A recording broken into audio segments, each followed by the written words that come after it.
Hi, my name's Nikolai, aka 56Miner, and today we're unboxing our March Basics box.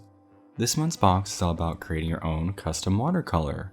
We'll go over the materials, talk a bit about color theory, and I'll share some tips and tricks from working with everything. Now we've got a lot to cover this month, so let's get into it. For our surface this month, we have a custom Clairefontaine Gold Line Aqua Pad. This paper is super absorbent and perfect for water media. The next three items in our box are going to be a set of SketchBox signature pigment powders, and they're going to act as the base of our watercolor. Because they're a primary set, we'll be able to mix our secondary and tertiary colors with a little bit of help from our 6-well palette from Art Alternatives. Our next item is going to be a bottle of SketchBox signature gum arabic, and gum arabic is going to be pivotal for our watercolors. It acts as a binder, which helps with the viscosity of our watercolor, as well as the transparency. Now that we've got all of our materials, let's mix our watercolor. For this stage of the process, I definitely suggest laying down a piece of paper. That way you don't unintentionally stain the surface that you're working on with those pigment powders. I'm going to mix about equal parts of the gum arabic and the pigment powder. This will allow for a very opaque watercolor, but we can create a more transparent watercolor by increasing the amount of gum arabic that we use. You definitely want to use a slow and steady hand when mixing our gum arabic and our pigment powder together. Because that pigment powder is super pigmented and you don't want to get it everywhere, but also because you want to make sure that you break down those granules into the gum arabic as much as possible. This will allow for a much smoother watercolor. Now you can definitely combine these three pigments in different ratios to create a variety of hues, but I'm going to focus on the primaries. That way if I find a color I really love, I can always go back and mix up a custom watercolor. Now as the water starts to evaporate from that gum arabic, these watercolors will harden.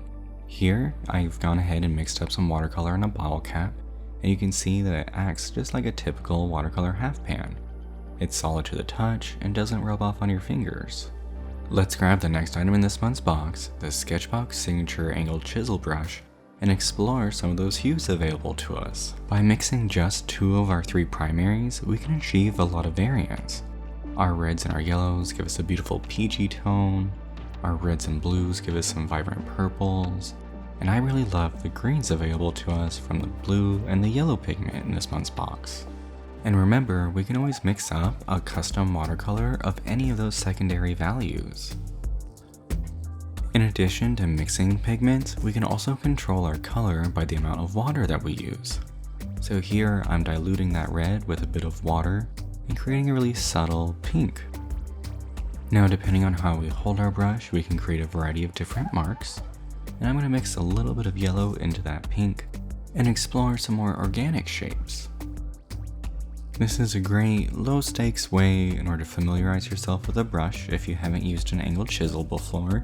It's also great just to warm up and kind of loosen up before creating a piece. Next I'll go in and mix up a couple greens, exploring the hues available to us. Because our blue is by far our darkest pigment, it can really easily overwhelm our yellow. So when you're mixing your colors, make sure to start with less, and if you find yourself in need of an additional well, you can always take a bit of paper towel and wipe out that watercolor. Now if you've ever seen some of my personal work, you know that I love pinks and red violets. So here I'm going to explore those colors, starting with a red with just a little bit of blue into it, and then increasing that blue pigment as I move along. By working fairly quickly and with a wet surface, I can avoid streaking and create a more seamless blend with my colors.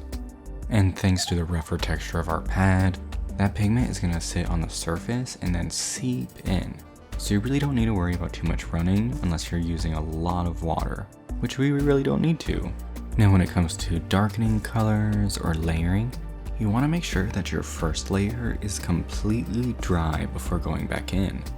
Otherwise, that pigment's just going to spread out like we saw with our gradient. And when it comes to correcting colors or changing colors after that initial layer, it's actually really easy to do since our pigments are transparent. Just remember, if you want to do any crisp layers or details, you really do need to wait for that paper to dry. Now that we've got a good understanding of our watercolor, let's take what we learned and do something a bit more complex. I really enjoy the greens that are available to us, so I'm going to use them in order to create a clover illustration. If you'd like to do something else this month, try taking some inspiration from our prompt, Drip.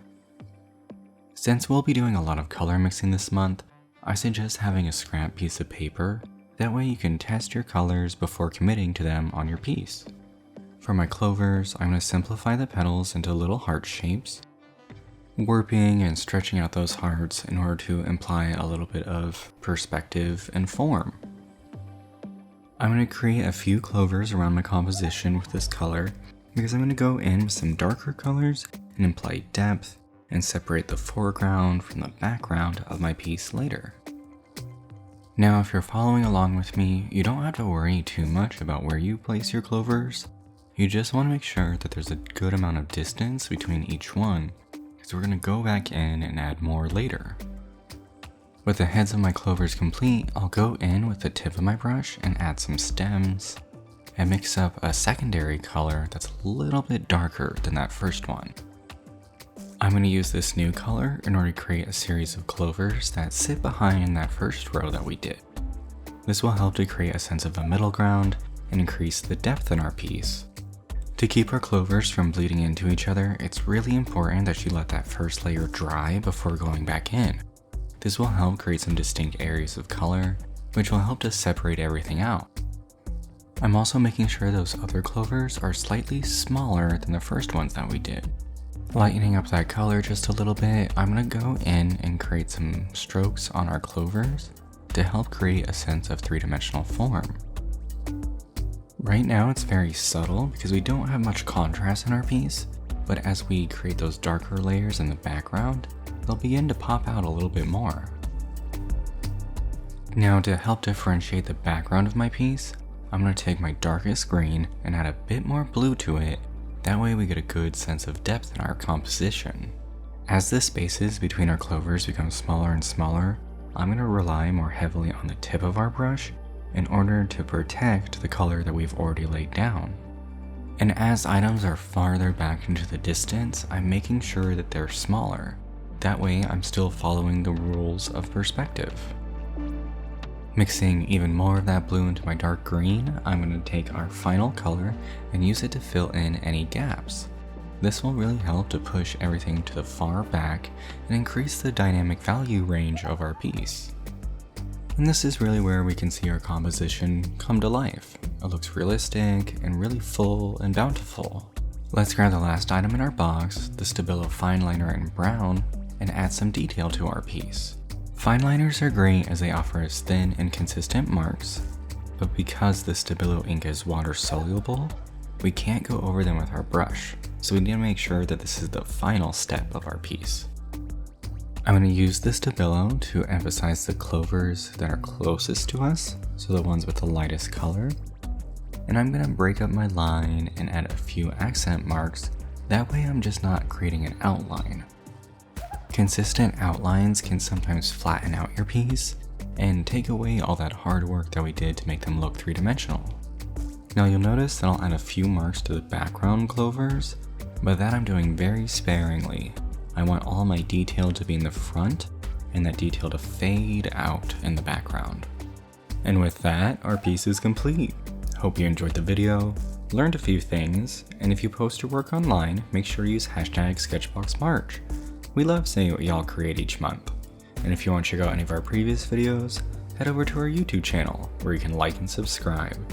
And I'll see you next month.